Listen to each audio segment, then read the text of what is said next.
Bonjour et bienvenue dans ce cours vidéo sur le CSS. On va parler de Flexbox. Okay. Donc dans notre dernière vidéo, on a vu les media queries, On a vu comment ça fonctionne, comment est-ce qu'on pouvait adapter l'affichage de notre page web ou de notre site web en fonction de l'écran qu'on a. Donc la façon dont ça s'affiche sur un téléphone, c'est pas la même chose que sur un ordinateur ou bien sur un écran beaucoup plus grand comme la télé par exemple. Ça ne doit pas s'afficher de la même chose. On a expliqué ça. Maintenant, là, on va parler de Flexbox.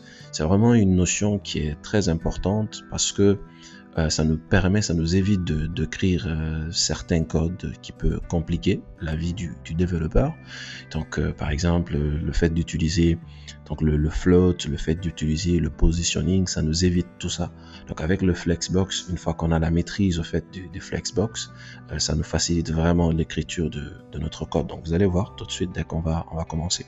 Donc, la première chose à faire, d'accord, c'est d'avoir un conteneur. C'est-à-dire, si on a des éléments sur lesquels on veut appliquer le Flexbox, c'est-à-dire des éléments sur lesquels on veut jouer, c'est-à-dire on veut les aligner de façon horizontale, de façon verticale, on veut la faire bouger, jouer avec, il faut d'abord un conteneur qui contient ces éléments-là. Donc, j'ai déjà créé ce conteneur-là ici, d'accord, avec la classe container. Donc, il faut savoir bien sûr que la notion de Flexbox, ça ne s'applique pas seulement que sur les divs. Donc, on peut l'appliquer sur un autre élément HTML. Ça va parfaitement fonctionner. Et puis, le nom de la classe qu'on choisit ici pour notre conteneur, on peut choisir ce que l'on veut. En général, le nom qu'on met, c'est un rapport avec la partie de notre code. Par exemple, si c'est pour notre barre de navigation, cette partie-là, du coup, il est préférable d'avoir par exemple navbar container ici qu'un autre nom. Comme ça nous facilite plus les choses. D'accord?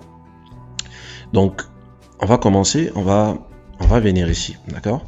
Qu'est-ce qu'il faut faire? Une fois qu'on a notre container, qu'on a mis en place, on a donné une classe, moi j'ai donné ABC. Les éléments pour le moment sont placés de façon verticale. Donc, ce qu'on va faire ici, c'est quoi? On va prendre notre container. D'accord? On va prendre notre container. Et puis, déjà, on va le mettre display flex. D'accord? Dans un premier temps. Pourquoi? Pour que notre boîte, vous voyez, ça a changé de sens. Maintenant, c'est placé de façon horizontale. C'est pour que notre conteneur soit flexible. Flexible, c'est-à-dire qu'on peut classer les éléments comme on veut à l'intérieur, de façon horizontale, de façon verticale. Donc, on peut jouer avec leur position et tout. C'est ce que ça va nous permettre de faire en mettant display flex. D'accord? Donc, je vais rajouter une deuxième propriété ici, background color. Je vais mettre par exemple cette couleur-là. Ok, voilà. Donc, après ça, je vais mettre, je vais mettre un padding à l'intérieur. Je vais mettre un padding. Okay, on va mettre par exemple 5 pixels ou 10 pixels. Ok, c'est bon. Donc après, on va prendre nos éléments, nos divs. Alors, comment est-ce qu'on va les récupérer? On va mettre container et puis on met nos divs qui sont à l'intérieur. Ou bien on peut faire aussi comme ça. Voilà. Ça va revenir à la même chose. Donc, nos divs qui sont à l'intérieur, ABC, qu'est-ce qu'on veut? On veut leur mettre un background color. D'accord? Moi, je vais mettre par exemple... cette couleur. Je sais pas ce que c'est exactement, mais on va la mettre, ok? Donc après, je veux mettre de l'espace entre eux, parce que c'est 3 boxes que je veux séparer. Donc je vais mettre un padding, d'accord? Un padding partout à l'intérieur. Je vais mettre, non, est-ce que 10 c'est pas trop? On va essayer 10 pixels pour voir ce que ça va donner. Ok, c'est bon. Je vais mettre une marge, je vais mettre une marge de 10 pixels aussi pour les séparer. Ok, c'est bon. Donc jusque là on est bon, on a nos 3 boîtes à l'intérieur de notre container qui est là. Ok. Alors donc qu'est-ce qu'on va faire? Maintenant pour utiliser les propriétés, à partir du moment où on a mis display flex, ça nous donne le droit d'utiliser certaines propriétés. D'accord?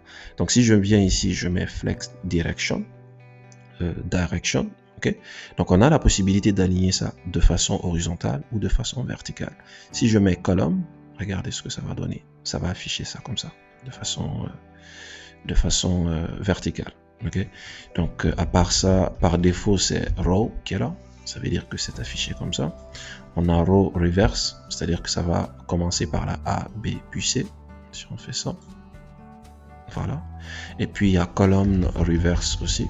Donc on revient ici, on met column reverse, du coup reverse, voilà. Ça va commencer par ABC. Ok. Donc après ça, après la direction, on a la possibilité de mettre une propriété qui est flex wrap, d'accord, wrap avec WRAP. Alors, le conseil que moi je peux donner, c'est que si on veut retenir ou bien comprendre le sens, il faut comprendre le sens au fait des mots qu'elle a en anglais. Parce qu'aujourd'hui, on peut apprendre ça, mais demain, on peut revenir et puis se demander c'est quoi exactement. Okay, sauf si on mémorise. Mais si on connaît le sens du mot rap, facilement, on peut en fait se rappeler du sens de ce que ça va faire au fait dans notre code. Okay. Donc, on va mettre ici flex wrap. On va mettre, ça peut prendre la valeur wrap, sauf que là, on peut pas avoir l'impact. Pourquoi? Parce qu'on n'a pas assez de contenu. Le wrap, c'est que si on met beaucoup de contenu ici, okay, jusque par exemple à un certain niveau ici, je veux que le reste revienne à la ligne. S'il n'y a plus assez de place, je veux que le reste revienne à la ligne. C'est ça le sens, la signification de ça. Donc, je vais mettre assez de contenu ici. Alt, Shift, flèche du bas. Ok, on va faire descendre. Voilà.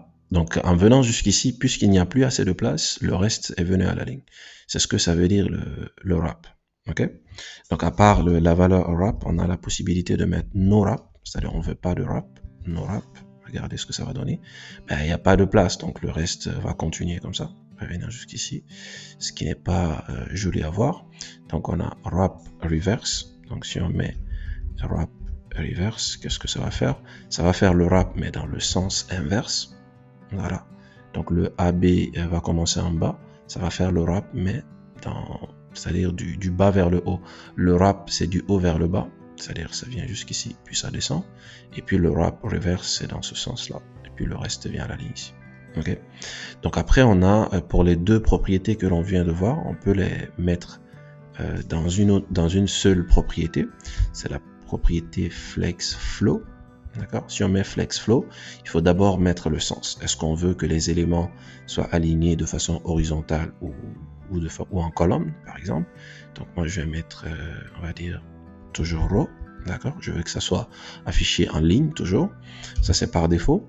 Et puis après, il faut mettre, est-ce qu'on veut qu'il soit râpé ou pas? Donc, moi, je veux qu'il soit râpé pour ne pas que ça continue à s'afficher comme ça, parce que c'est pas joli à voir. Donc, on met wrap. OK. Donc voilà. Ou bien on peut mettre wrap reverse. Voilà. Donc ça c'est pour le flex flow. Ok. Donc après le flex flow, on a le justify content. Donc le justify content nous permet de quoi? Ça nous permet d'aligner les éléments. D'accord. Ça nous permet d'aligner les éléments de façon horizontale. Ok. Donc je vais diminuer quand même le nombre d'éléments qu'on a ici.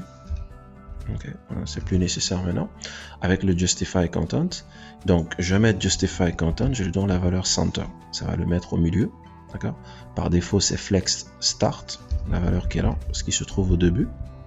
Flex end, ça va l'amener à la fin, mais on a aussi flex start, donc ça le met au début parce que ça c'est la valeur par défaut.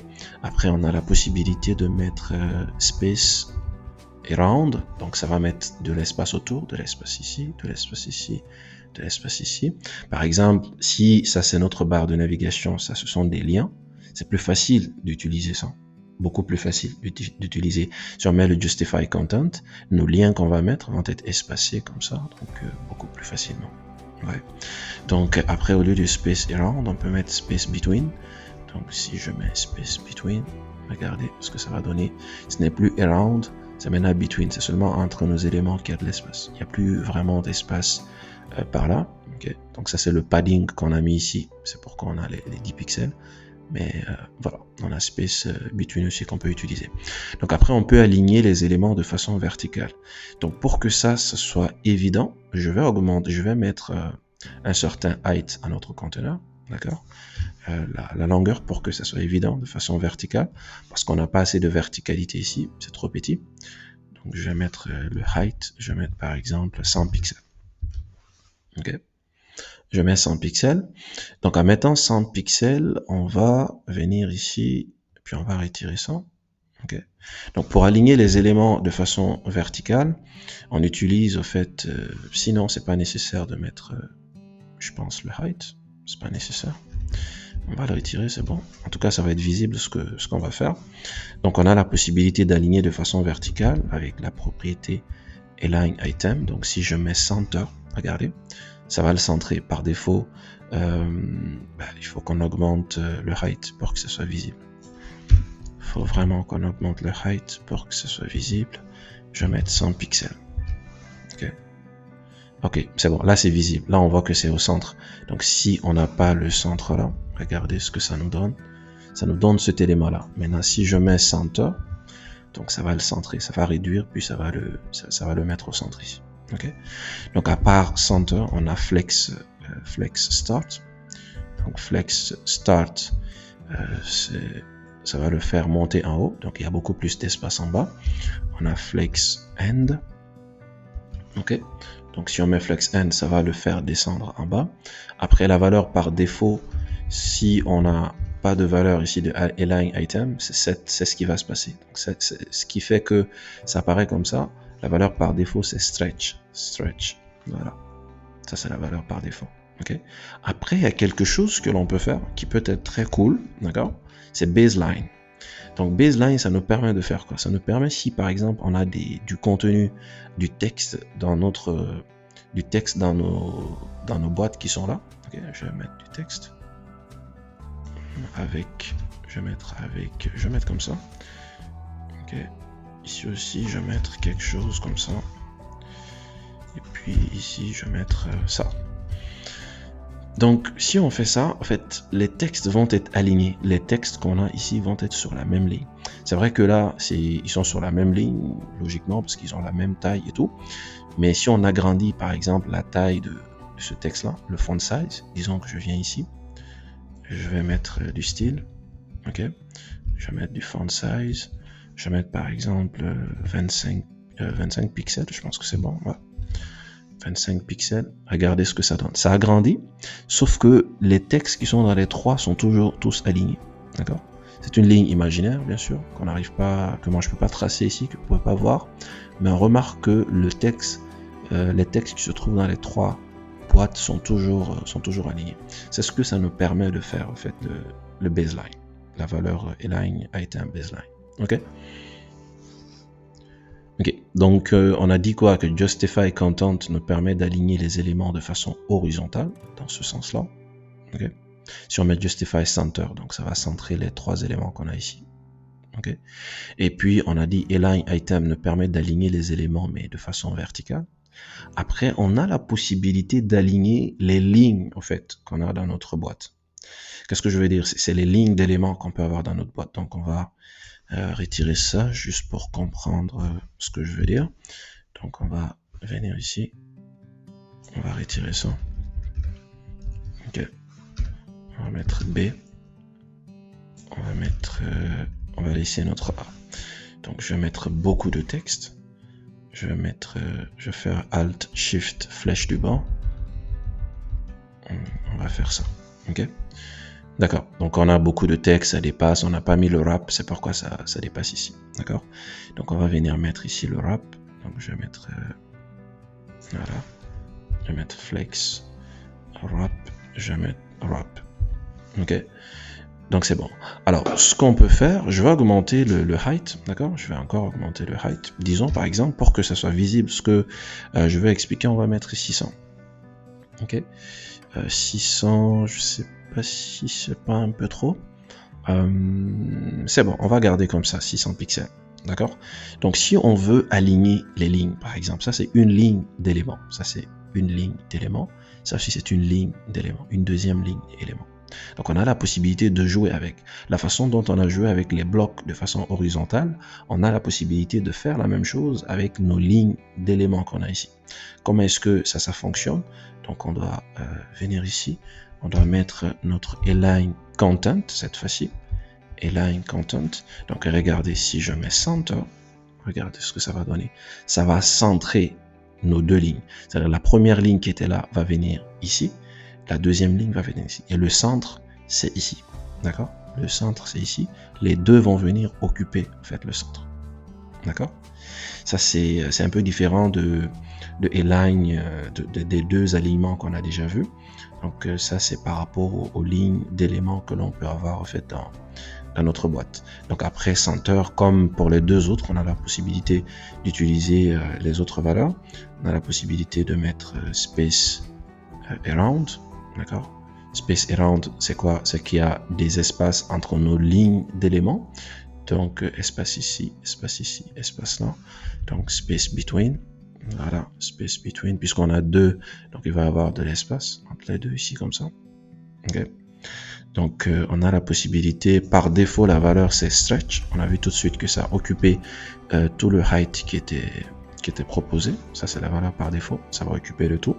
Les deux lignes vont se partager la longueur qu'elle a. Après on a bien sûr flex start, donc on a flex end, flex start, ça veut dire que les deux lignes vont se mettre au début, et puis si on met flex end, ils vont venir se mettre tout en bas ici. Ok, donc voilà, c'est comme ça que ça fonctionne pour les flexbox. Ok, donc on va faire une dernière chose, je vais retirer ça, je vais retirer tout ça.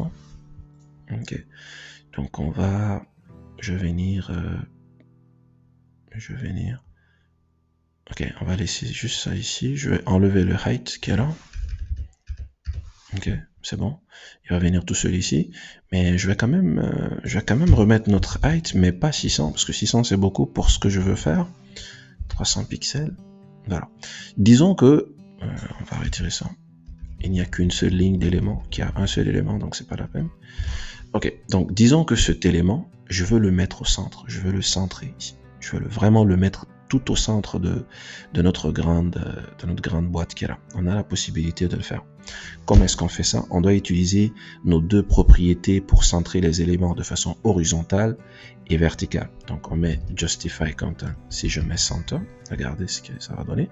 Ça le met au centre. Mais moi je veux qu'il soit au centre, pas avec toute cette height, d'accord? Je veux pas que ça occupe tout ça. Je veux vraiment que ça soit l'élément A, okay, avec les informations de padding qu'on a donné tout, qu'il occupe le centre. Donc on doit utiliser le align item aussi. On met center. Regardez. Voilà. Donc maintenant ça occupe le centre. Okay? Donc avec du justify content center, align item center, ça occupe le centre. Parce que le premier nous permet de centrer de façon horizontale, le deuxième de façon verticale. Donc une fois que c'est centré de façon horizontale, l'élément il est là. Si on le centre de façon verticale, ben, il descend, il se met au milieu. Ok, voilà. Donc tout ce qu'on vient de voir, toutes les propriétés au fait que l'on vient de voir jusque là, ce sont des propriétés qu'on a mis à l'intérieur de notre conteneur. Donc ce sont des propriétés qui s'appliquent au fait à notre conteneur. Donc en appliquant ces propriétés à notre conteneur, on joue avec les éléments qu'on a au fait à l'intérieur. D'accord? Maintenant, si on veut directement appliquer des propriétés à nos divs, c'est-à-dire aux enfants au fait de notre conteneur, on a la possibilité de faire ça aussi. D'accord? Donc, on va revenir, on va mettre nos trois divs ici. Donc, je vais faire Alt, Shift, flèche du bas, 2 fois. Donc, je vais mettre ici B. Ok. Je vais venir mettre ici C. Ok. Donc là, c'est bon. Je crois qu'on va retirer ça. On n'a pas besoin de ça. Ok. On va retirer ça aussi. Je vais retirer ça. Ok. Le height aussi, pour le moment, on va le retirer. Ok. C'est bon. Ok, c'est bon. Donc, on a nos trois boîtes. On a A, on a B et puis on a C. Ok. Donc, je veux que B, par exemple, occupe la première place. Je veux pas que A reste ici. Je veux que B occupe la première place. Je veux carrément que A occupe la dernière place. Et je veux que C vienne à la deuxième position. On a la possibilité de le faire. On a la possibilité pour chacun de nos éléments. On peut donner une classe. D'accord? Pour chaque élément, on donne une classe. Et pour ces classes-là, on récupère ces classes. On vient dans notre style. Puis on donne la position à nos éléments. C'est possible. Sauf que il est préférable de venir directement en fait dans notre élément ici. D'accord, si je viens dans l'élément là, et puis je mets style, ok, je mets order, donc je mets l'ordre, c'est-à-dire order c'est pour le classement, où est-ce que je veux que l'élément se situe sur le nombre d'éléments qu'on a, puisqu'on a 3 éléments, la valeur doit varier entre 1 et 3. Donc pour A, je veux que A occupe la dernière place. La dernière place, c'est la position numéro 3. D'accord? Donc regardez ce qui se passe. A est venu ici, les deux autres se sont décalés. Maintenant B, je veux du coup que B, c'est bon. On peut changer aussi la position de B. Je veux que B reste à sa place, par exemple. Donc je viens ici, je mets Style, je mets Order, d'accord? Je mets 2. Je veux que B reste à sa place. Okay? Donc en faisant ça, c'est bon, on a notre A qui occupe la troisième position, B la deuxième position, C, puisqu'on a remis et qu'il y a 3 éléments, il y a une position qui reste, il va venir occuper la première position. D'accord? Donc c'est comme ça que ça fonctionne avec le changement de position, si on veut le faire. Donc après cette propriété, on a la propriété flex grow, d'accord? Donc la propriété flex grow, c'est pourquoi? C'est pour dire que je veux que mes éléments qui sont là, d'accord, occupent l'espace qui est là, sauf que je veux pas qu'ils occupent l'espace avec le même width. Je veux que certains éléments, par exemple, soient plus larges que d'autres. On a la possibilité de faire ça aussi. Donc du coup, toujours, il est préférable de venir dans nos éléments directement, d'accord? On va faire ça. Ok. On va faire ça aussi. On va retirer le style. Ok, parfait. Donc, je vais juste rafraîchir ça. Ok, donc on va venir ici. On va voir Flex Grow. On va voir comment ça fonctionne. Je mets le style. Je mets Flex Grow. Ok. Donc, si je mets Flex Grow, ce sont des chiffres qu'il faut mettre ici. D'accord? Donc, par défaut, le chiffre c'est 1. Par défaut, plutôt, le chiffre c'est 0. Donc, si on met 0 partout, rien ne va changer au niveau de l'affichage. Donc, si je mets ici 2, par exemple, regardez ce que ça va donner. Ça veut dire que notre B et notre C, ils vont occuper l'espace qui leur sont réservés en fonction de leur dimension, puis le reste va être occupé par notre A. Maintenant, regardez, si je viens au niveau de B, d'accord, je mets Style, je mets Flex Grow, je mets, au lieu de 2, je mets par exemple 5. Regardez ce que ça prend. 5, il a pris plus de place que A. C occupe toujours la même position. Maintenant, si je viens au niveau de C, je mets encore une valeur plus grande, par exemple, juste pour voir ce que ça donne. Disons, je mets 10. Voilà. Donc, ouais, ça occupe on va dire la dixième portion, d'accord? Ça, c'est, en fait, ça, c'est la croissance la capacité de croissance, les chiffres qu'on met ici. Donc, c'est bon, on a 10 ici. Pour celui-là, on a 5. Normalement, ça doit occuper le double de ça. Okay. Et puis ici on a le 2 qui est là, donc normalement c'est 2,5 fois ça qui donne la taille de celui qui est là. La propriété qu'on va voir à présent, c'est la propriété flex shrink, d'accord? Donc la propriété flex shrink nous permet de faire quoi? Ça permet soit de rétrécir un élément ou bien d'augmenter par exemple son width. Ça dépend de la valeur qu'on donne. La valeur commence à partir de 0, la valeur par défaut c'est 1. Ça veut dire que si on ne place pas la propriété, les éléments ont le flex shrink à 1 pour chaque élément. Mais si on vient par exemple dans le dernier élément, je mets flex. Non, il faut mettre d'abord style. Donc on met style. Ok, donc on met flex shrink. Ok, je donne la valeur de 1. Ça, c'est la valeur par défaut. Rien ne va se passer. D'accord? Ok, ce qu'on va faire, c'est qu'on va donner un width ici de 200, même si ça va rien changer pour nous comme ça. Je vais mettre un width de 200. Si on augmente ça, ça va prendre le width de 200, d'accord? Je vais faire ça. Si on diminue, ce n'est plus 200, ça diminue parce qu'il faut que ça contienne en fait dans notre conteneur, ok? Donc si je mets ici 0, regardez ce qui va se passer, parce qu'on peut avoir une valeur égale à 0, mais on ne peut pas avoir de valeur négative. Donc si je mets ici 0, regardez ce que ça donne. Donc du coup les autres ont été rétrécis, lui il a augmenté, d'accord? Ça, c'est lorsqu'on met 0. C'est pour augmenter l'élément qui a la propriété flex shrink. Maintenant, si on augmente la valeur, je donne par exemple la valeur de 2. Regardez, ce qui va se passer, ça va diminuer cette fois-ci. D'accord? Donc, le flex shrink, c'est comme ça. Plus la valeur augmente, plus l'élément rétrécit. D'accord? Si on veut que l'élément se trouve plus grand que les autres, on donne la valeur 0. À part la valeur 0, on ne peut pas donner une autre valeur, c'est-à-dire on ne peut pas donner de valeur négative. C'est soit 0, 1, c'est la valeur par défaut. Par la suite, on donne 2, 3 comme on veut, donc ça va rétrécir en fait notre élément. Ça va dépendre en fait de, si je mets ici par exemple 4, juste pour voir si ça va avoir un effet dans ce sens là. Non, parce qu'ils n'ont pas assez de width pour que ça ait un effet ici.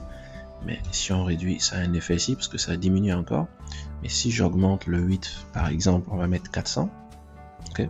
Si j'agrandis, normalement, ça va, voilà. Donc ici, ça va avoir un effet. On voit que là, on a ici notre width qui a diminué pour notre élément. C'est à l'aide de notre propriété flex shrink. D'accord? Donc ça, c'est par exemple quelque chose, on peut l'adapter en fonction de la taille de notre viewport. On peut l'adapter avec les media queries, on peut le faire par la suite. Donc on va voir un exemple de media queries à la fin de cette vidéo. Ok, donc après la propriété flex shrink, on a la propriété flex basis, d'accord, en français, flex basis. Donc si je mets ici flex basis, ok, ça veut dire que je veux que cet élément là à la base, d'accord, je veux qu'il ait une certaine dimension. Je mets par exemple, on va dire 75 pixels, ok.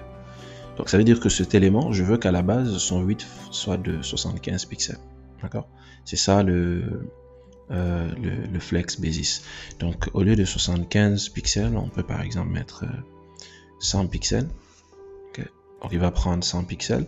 Si je mets 200 pixels, il va augmenter, il va lui donner 200 pixels. Donc c'est à ça que ça sert le flex basis. Ça veut dire que si nos éléments sont là, okay, on a nos éléments, mais je veux que initialement cet élément là ait un certain nombre de pixels, on peut le prendre comme ça et puis flex basis, on applique notre 200 pixels là-dessus. Okay. Donc il y a maintenant une autre propriété, au fait la dernière propriété qu'on va voir au niveau de nos items, d'accord, de nos flex items, c'est la propriété align self, d'accord. Ça nous permet au fait d'aligner un élément par exemple en particulier de façon verticale. Donc si on vient ici, je vais augmenter, je vais lui donner un height, d'accord, je vais donner un height de 200 pixels pour que ça soit plus visible.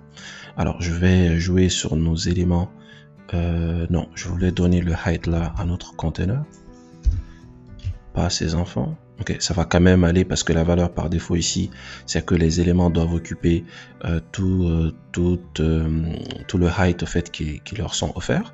Donc on va venir ici diminuer ça. Je vais mettre un height, je vais mettre 100 pixels. D'accord, je vais mettre 100 pixels. Ok, c'est bon. Maintenant, si on veut que cet élément-là, par exemple, il soit centré de façon verticale, tout simplement lui, sans toucher aux autres, on a la possibilité de le faire. D'accord?